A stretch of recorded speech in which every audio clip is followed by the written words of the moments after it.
And they'd kill a hog for our pork. Yeah, we'd have a hog killing back then. The farmers and us too, we would have, we'd raise the pigs to about 200, 250 pounds. And then all the neighbors would be doing the same thing. And one person couldn't go out and kill 3 or 4 pigs and cut them up and go through the operations of the slaughter operations. So you would get with your neighbors, 4, 5, 6 neighbors, and they would come in and help you on a Saturday to slaughter, go down and shoot.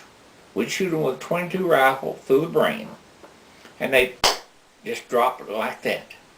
And then we'd drag them up here to the slaughtering section, and we'd pull them up on these big frames, and then they would gut them, and then we'd have somebody that's talented enough to cut them in quarters, and the fat part of the belly we would throw into a big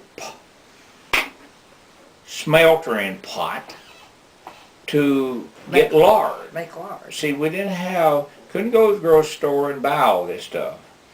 So you take the fat part of the hog and put it in a big kettle that had a fire under it, and you would melt out all of this fat, and this would make lard, and you had a lard bucket.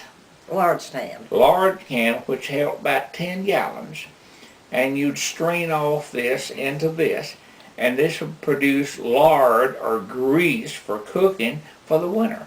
Mm-hmm. And that's the way what you the made your country biscuits people with. Yeah. survive for the winter. And of course, the quarters of the hog, you used all parts of it, the ears, the tongue, the brain. You'd use all of this. What would you do with the brain? You'd cook it. Have brains and eggs. Mm-hmm. Brains and eggs. Oh yeah, we've had brains and eggs.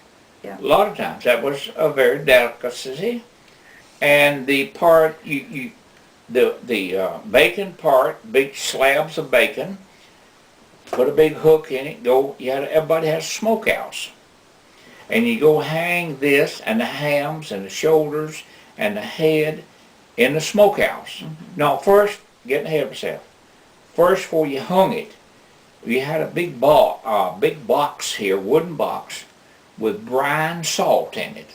Mm-mm. And you would bury that into the brine salt for about 30 days. That was after you smoked. No, this is before you smoked it. And then you take it out of there and shake off the salt. And then you'd hang it up and smoke it for about 30 days. And it wouldn't spoil.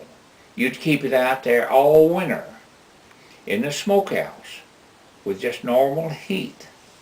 And it wouldn't spoil. Mm-hmm. If you wanted bacon for breakfast, go out there and get you a slab of bacon that's hanging in the smokehouse.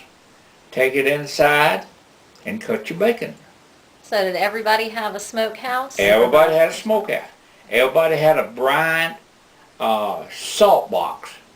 Put them in. See, the salt kept the beef from spoiling. Okay. So that's the reason it didn't spoil in warm weather. Everybody had a smokehouse and everybody had a hen house. Yeah, and in the smokehouse you'd have 2 or 3 pots, iron pots, that you'd put some hickory sticks in, and you set them on fire and then put sawdust on top of them when they get flaming, and that just produce smoke, not fire. And that's where you get your smoked ham from. Mm-hmm.